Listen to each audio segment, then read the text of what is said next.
الحمد لله وكفى وسلام على عباده الذين اصطفى أما بعد فأعوذ بالله من الشيطان الرجيم بسم الله الرحمن الرحيم قال الله تبارك وتعالى فعصى فرعون الرسول صدق الله العظيم رب اشرح لي صدري ويسر لي أمري واحلل عقدة من لساني يفقهوا قولي۔ محترم بھائیو، بزرگوں اور دوستوں، نوجوان ساتھیوں، آج الحمدللہ 10 محرم ہے اور پچھلے ہفتوں میں یہ بات آئی تھی کہ جس نے ان دنوں کا روزہ رکھا، یعنی خاص طور سے 9-10 یا 10-11 کا جس نے روزہ رکھا، تو اللہ نے حکم یہ فرمایا ہے کہ اس کے لیے یہ روزہ اس کے پچھلے سال کے گناہوں کا استغفار، یہ ایک چیز ہو جاتی ہے، یعنی کہ گناہوں کی معافی ہو جاتی ہے۔ گناہ صغیرہ جتنے ہوتے ہیں ان کی معافی کا یہ ذریعہ بن جاتا ہے یہ روزہ۔ اب یہاں پہ ایک بات یہ آتی ہے کہ لاجک یہ کہتے ہیں کہ 9-10 یا 10-11 کا روزہ رکھنا چاہیے، تو یہاں یہ بات اس لیے کہی جاتی ہے کیونکہ یہودی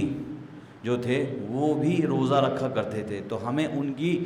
مشابہت یعنی کہ کاپی ان کو نہیں کرنا ہے، اس وجہ سے ہمیں یہ حکم ملا تھا کہ ہم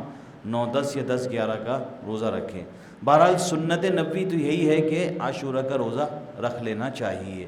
جس کو اللہ نے توفیق دی وہ اللہ کا شکر ادا کرے، اور بہرحال جو نہیں رکھ پایا اللہ تعالیٰ اس کے لیے اور نیکی کا انتظام فرمائے۔ تو اب سوال یہاں پہ یہ بھی پیدا ہوتا ہے کہ اگر کوئی صرف عاشورہ کے دن کا روزہ رکھے، جائز ہے، رکھ سکتے ہیں، کیونکہ اب اتنی زیادہ مشابہت نہیں ہے یہودیوں کے ساتھ، لیکن بہتر یہی ہے کہ 9-10 اور 10-11 کا روزہ ملا کے رکھے۔ ایک بات تو یہاں پر یہ ہو گئی۔ اچھا، محرم کے دن سے اور اس مہینے کے اعتبار سے بہت ساری چیزیں عوام میں مشہور ہیں جو کہ غلط بھی ہیں اور کچھ صحیح باتیں بھی ہیں۔ تو اب اگر ہم بات کریں کہ یہ دن، یہ 10 محرم کے بارے میں اتنی فضیلت کیوں ہے اور یہ 10 محرم ہے کیا، تو یہاں پہ یہ بات سمجھ لیجئے کہ اپنی ذات کو چھوڑ کر دین کو فوقیت دینا، دین کو اپنی ذات سے اوپر رکھنا، بس یہ محرم کا کرکس ہے۔ اگر آپ موسیٰ علیہ السلام کا واقعہ دیکھیں، جب انہوں نے فرعون سے مقابلہ کیا تھا اور فرعون نے تکبر میں کہا تھا کہ انا ربکم الاعلیٰ، کہ تم سب کا جو رب ہے میں ہوں، نعوذ باللہ من ذالک۔ اس کے پاس مال کی کمی نہیں، دولت کی کمی نہیں، یہ سمجھ لیجئے جو آج کے وقت میں طاقتور بننے کے لیے جو کچھ چاہیے تھا وہ سب فرعون کے پاس موجود تھا۔ مال بھی بہت تھا،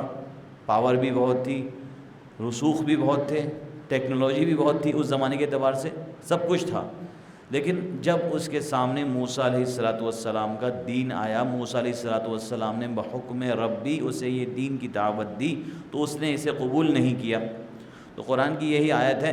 کہ اللہ نے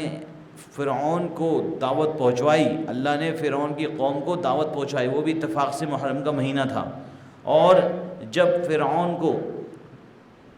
اللہ نے یعنی دعوت پہنچوائی تو اس نے اس دعوت کو اگنور کر دیا۔ تو یعنی یہ آیت ہے فَأَوْحَيْنَا إِلَى مُوسَىٰ، کہ جب اللہ نے وحی نازل کری موسیٰ علیہ السلام پر، جب ان کے پیچھے تمام فرعون کی فوجیں لگ چکی تھی کہ اب بس کچھ بھی ہو جائے، اب ان قوم کو موسیٰ علیہ السلام اور ان کے فالوورز کو ہمیں جان سے مار دینا ہے تاکہ بغاوت کرنے والا کوئی نہ بچے۔ تو اللہ نے کہا کہ تم چلتے چلے جاؤ یہاں تک کہ وہ ایک دریائے نیل کے پاس آ گئے۔ پھر اللہ نے فرمایا موسیٰ علیہ السلام کو وَأَوْحَيْنَا إِلَىٰ مُوسَىٰ، اے موسیٰ ڈنڈے کو لیجئے اور زمین میں مار دیجئے دریا پر۔ اب ان کو یقین تھا اللہ کی ذات پر کہ ڈنڈا ماریں گے تو کچھ ہوگا۔ جب انہوں نے ڈنڈے کو فَأَوْحَيْنَا إِلَىٰ مُوسَىٰ أَنِ اضْرِب بِعَصَاكَ الْحَجَرَ، کہ تم ڈنڈے کو مار دو۔ اب کیا ہوتا ہے، جیسے ڈنڈے کو مارتا ہے تو دریا 2 پارٹ میں ہو جاتا ہے، اور اللہ نے موسیٰ علیہ السلام اور ان کی قوم کے لیے نکلنے کا انتظام فرما دیا۔ یہ واقعہ قرآن کریم میں موجود ہے، تو جب قرآن کریم میں یہ واقعہ موجود ہے تو یہ بات ہمارے لیے کافی ہے کہ یہ صرف توریت، زبور، انجیل کا واقعہ نہیں ہے، بلکہ ہمارے قرآن نے بھی اس واقعے کو نقل کر دیا۔ تو اس سے یہ بات ثابت ہوئی کہ یہ جو واقعہ ہے یہ بالکل سچا ہے۔ اب اس سے ہمیں کیا پیغام ملتا ہے؟ مشکلیں کیسی بھی ہوں، حالات کیسے بھی ہوں، زندگی میں رکاوٹیں کیسی بھی ہوں، اللہ کا دامن ہمیں نہیں چھوڑنا ہے، اللہ کے دین کو ہمیں ہرگز نہیں چھوڑنا ہے۔ دکھ رہا ہو دوسرے طرف کہ اگر ہم نے یہ راستہ چنا جو کہ حلال نہیں ہے، حرام ہے، ترقی بہت جلدی ہوگی، اور ایک طرف حلال راستہ ہے، اس میں سلو پروگریس ہے انسان کی، ہلکے ہلکے انسان آگے بڑھتا ہے، تو اس کے لیے وہ راستہ چننا زیادہ بہتر ہے جس میں اس کو حلال راستہ ملے۔ تو بھائی اور دوستو، یہ واقعہ آپ کو موسیٰ علیہ السلام کی زندگی سے ملتا ہے، اور یہ واقعہ آپ کو جس کے نام سے یہ کربلا کا واقعہ، جس کے نام سے پورا محرم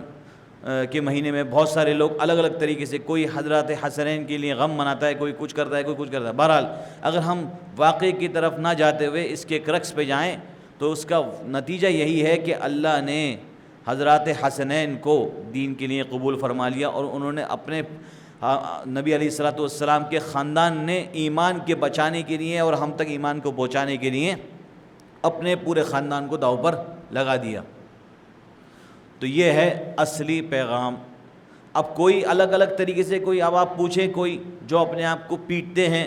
جو اپنے آپ کو مارتے ہیں، یا جو اپنے آپ کو الگ الگ تعزیے نکالتے ہیں، حقیقت کیا ہے؟ حقیقت یہ ہے کہ یہ مہینہ بابرکت مہینہ ہے، اسلامی سال کا سب سے پہلا مہینہ ہے، اور 10 محرم کو خاص اس لیے کہا گیا کیونکہ اس کے اندر ہر نبی کی امت کے کئی واقعات پیش آئے، چاہے حضرت موسیٰ علیہ السلام کے زمانے کا واقعہ پیش آیا، کئی یہ محمد رسول اللہ صلی اللہ علیہ وسلم کے نواسوں کا واقعہ پیش آیا، ہر واقعہ پیش آیا۔ تو اس 10 محرم سے ہم ہر ایک مسلمان کو یہی سبق ملتا ہے کہ دین پہ چلنا آسان نہیں ہے، دین پہ چلو گے تو مشکلات کا، حالات کا، مشکلات کا، پریشانیوں کا سامنا کرنا پڑے گا، لیکن یہ تمہاری چوائس ہوگی کہ تم کس طرف اپنے آپ کو لے کے جاؤ گے۔ اب اگر ہم یہ بات کریں کہ اگر نبی علیہ السلام یہ کہہ دیتے نعوذ باللہ من ذالک کہ بھئی نہیں، میرے جو نواسے ہیں وہ جنگ میں نہیں جائیں گے یا دین کے لیے اپنے آپ کو نہیں پیش کریں گے، لیکن ان کی پرائرٹی تھی کہ نہیں، میرے لیے دین زیادہ افضل ہے، میں اپنی ہر چیز کیا ہے، دین کے لیے داؤ پہ لگانے کو تیار ہوں۔ ہم صرف 10 محرم کو شور شرابہ کر کے منانے سے اچھا یہ ہے کہ اپنے دل میں اس جذبے کو داخل کریں کہ اللہ کے نبی نے پورے خاندان کو، اور جب حضرت موسیٰ علیہ السلام کی قوم نے، میں 2 واقعات کی طرف اس لیے آ رہا ہوں کیونکہ یہ زیادہ مضبوطی سے بیان کیے گئے ہیں، حالانکہ اور بھی واقعات ملتے ہیں جو محرم کی طرف جن کی وہ ہے، لیکن یہ جو واقعات ہیں ان واقعات میں آپ کو ایک ہی بات، کامن چیز ایک ہی ملے گی کہ اللہ کے لیے سب نے اپنے دین کو، یعنی سب نے اپنے دین کو فوقیت رکھنے کے لیے اپنی ہر چیز کو قربان کر دیا۔ اب آپ یہاں سے اس دن سے ہمیں کئی سبق ملتے ہیں۔ پہلا سبق کیا ملتا ہے؟ ہمارے موسیٰ علیہ السلام کا توکل، بھروسہ اللہ پر، اور اللہ کے نبی کا بھروسہ اللہ پر کہ میرے نواسوں کی جو شہادت ہے وہ بیکار نہیں جائے گی۔ ان کے لیے اللہ نے، اور انعام کیا ملا اس شہادت کے بعد، کہ جنت میں جوانوں کے سردار کون ہیں؟ حضرات حسنین رضی اللہ تعالیٰ، سید الشہداء حمزہ، اور جتنے لوگ شہید ہوئے نبی کریم صلی اللہ علیہ وسلم کے خاندان میں، حضرت حمزہ جو ان کے چچا جو شہید ہوئے، ان کو شہیدوں کا سردار بنایا گیا، اور جوانوں کے سردار بنائے گئے کس کو؟ جنت کے اندر حضرات حسنین رضی اللہ تعالیٰ عنہ۔ تو اب آپ یہ سمجھ لیجئے کہ توکل ہمیں ملتا ہے کہ اگر ہم نے کوئی راستہ چن لیا، اللہ پر مکمل بھروسہ، آج کے جیسا بھروسہ نہیں کہ 2 دن ٹرائی کیا، تیسرے دن گیو اپ کر دیا، مکمل اپنی محنت پر، منزل پر ہمیں لگے رہنا ہے۔ یہ ہمیں ملتا ہے اس دن سے سبق کہ توکل۔ اور دوسرا کیا ہے؟ جب اللہ پر انہوں نے توکل کیا تو موسیٰ علیہ السلام کی قوم کیا ہے؟ پار کر گئی پورا، آخری آدمی نکلا ہے، پھر اللہ نے واپس دریائے نیل کو واپس ملا دیا۔ اب کیا ہوتا ہے دیکھیے، اب فَأَوْحَيْنَا إِلَىٰ مُوسَىٰ کہ اللہ نے حضرت موسیٰ علیہ السلام کو وحی نازل کری کہ آپ ڈنڈا ماریے اور آپ کے لیے راستہ بن جائے گا، تو راستہ بن گیا اور راستے سے وہ پار بھی ہو گئے۔ اب جب فرعون یہ سب دیکھتا ہے تو ٹینشن تو ہوتی ہے، اور اسے یا اس بات کا اندازہ بھی ہوتا ہے کہ یہ کوئی انسانی طاقت کی بس کی بات نہیں، یقیناً اس کی بات، یعنی موسیٰ علیہ السلام کی جو بات تھی وہ سچ تھی۔ تو کیا ہوتا ہے آگے؟ فرمایا وَجَاوَزْنَا بِبَنِي إِسْرَائِيلَ الْبَحْرَ، جب بنی اسرائیل نے دریا کو پار کر دیا، فَأَتْبَعَهُمْ فِرْعَوْنُ وَجُنُودُهُ بَغْيًا وَعَدْوًا، کہ فرعون اور اس کی لشکر نے یعنی اس کی فوج نے ان کا پیچھا کیا کہ اب کس کی گردن ہمیں اڑانی ہے، یہاں تک کہ حتیٰ اذا ادرکہ الغرق، یہاں تک کہ وہ قریب پہنچ گئے کہ اللہ نے دریاؤں کو مکس کر دیا اور وہ ڈوبنے کو تیار ہو گئے۔ اور اب کیا کہتا ہے فرعون؟ قال آمنت لہ لا الہ الا الذی آمنت بہ بنی اسرائیل وانا من المسلمین۔ جب فرعون مرنے والا ہے تو کیا کہہ رہا ہے؟ آمنت باللہ، میں ایمان لاتا ہوں کس پر؟ اللہ پر، لا الہ الا الذی آمنوا بہ بنو اسرائیل، کہ میں ایمان لاتا ہوں موسیٰ کے خدا پر اور بنو اسرائیل کے خدا پر، اور میں مسلمین بنتا ہوں اور میں مسلمانوں میں سے ہو جاتا ہوں۔ لیکن غرغرے کے وقت کی ایمان، بالکل لاسٹ سٹیج کا ایمان یا بالکل وقت کا ایمان قبول نہیں ہوتا۔ یہ اسی کو سمجھ لیجئے کہ کسی کے پاس کچھ بچا ہی نہیں، اٹکی کا سودا ہم بھی نہیں کرنا چاہتے، اور جب کچھ لوگوں کی کوالٹی ہوتی ہے کہ وہ ہمیشہ اٹکا ہوئی مال خریدتے ہیں، لیکن دین ایسا اٹکا ہوا نہیں ہے کہ تمہارے لیے اٹکے ہوئی چیز ہو کہ تم اسے دین کو بالکل حقیر فقیر سمجھ کے بالکل آخر میں کرو۔ تو اللہ نے فرما دیا نہیں، اب فرعون کو اللہ نے اس کی توبہ قبول نہیں کری، اس کا ایمان بھی قبول نہیں کیا، اور یہ ایک آیت نازل ہو گئی الیوم ننجیک ببدنک لتکون لمن خلفک آیہ، کہ ہم نے فرعون کی باڈی کو قیامت تک کے لیے سنبھال کے رکھ دیا تاکہ وہ نجات بنے کس کے لیے؟ ایسے نئے فرعونوں کے لیے کہ جو نئے فرعون بننے کی کوشش کریں تو ان کے سامنے واقعہ ہو کہ ایک آج جو وہ فرعون تھا نا، اس جیسا کوئی سوچ کیا بن ہی نہیں سکتا، چاہے کوئی کتنا ٹریلینر بلینر اور اوپر سے کچھ بھی آ جائے وہ بھی بن جائے، جس کے کنٹرول میں سب کچھ بھی آ جائے، اس کی طاقت فرعون سے بڑی نہیں ہو سکتی۔ تو اس کا بھی کیا انجام ہوا؟ اللہ نے اس کے جسم کو سنبھال کے رکھ دیا اس وجہ سے کہ تاکہ الیوم ننجیک ببدنک، کہ اللہ نے فرعون کے بدن کو پریزرو کر دیا، خراب اس کو بہت آسانی سے پریزرو کر رکھا ہے میوزیم کے اندر، تاکہ وہ نشانی بنے اور مثال بنے ان لوگوں کے لیے جو نئے فرعون بننا چاہتے ہیں۔ تو آپ کو یہ واقعہ سمجھ میں آیا کہ یہ بھی محرم کے دن کا واقعہ تھا، اور آپ کے سامنے وہ پورا واقعہ موجود ہے جس میں اللہ کے نبی علیہ الصلوۃ والسلام کے نواسے اور کربلا کے پورے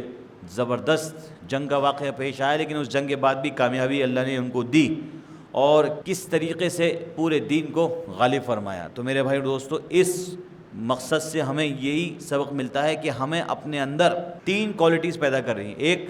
حق پر قائم رہنا ہے چاہے کچھ بھی ہو جائے۔ دوسرا، توکل اپنے اندر ہمارے اندر پیدا ہو جانا چاہیے، توکل بہت ہی زیادہ ضروری ہے، اور شکر ہمارے اندر پیدا ہو جانا چاہیے۔ میں یہ بات بار بار کہتا ہوں کہ اگر ہم نے شکر اپنے اندر پیدا کر لیا، ناشکری کو اپنے اندر سے ہٹا دیا، تو آپ کے لیے شاید دنیا جنت سے کم نہیں ہوگی۔ اگر آپ مطمئن رہے اس چیز پر جو آپ کے پاس ہے، اور آپ کو سیٹسفیکشن ملا اس چیز کا جو آپ کے پاس ہے، تو آپ کے لیے یہی چیز کیا ہے؟ کامیابی کے لیے کافی ہے۔ اللہ سے دعا کریں کہ جو مختصر سی بات ہوئی، اللہ ہمیں اور آپ کو کہنے سننے سے زیادہ عمل کرنے کی توفیق عنایت فرمائے۔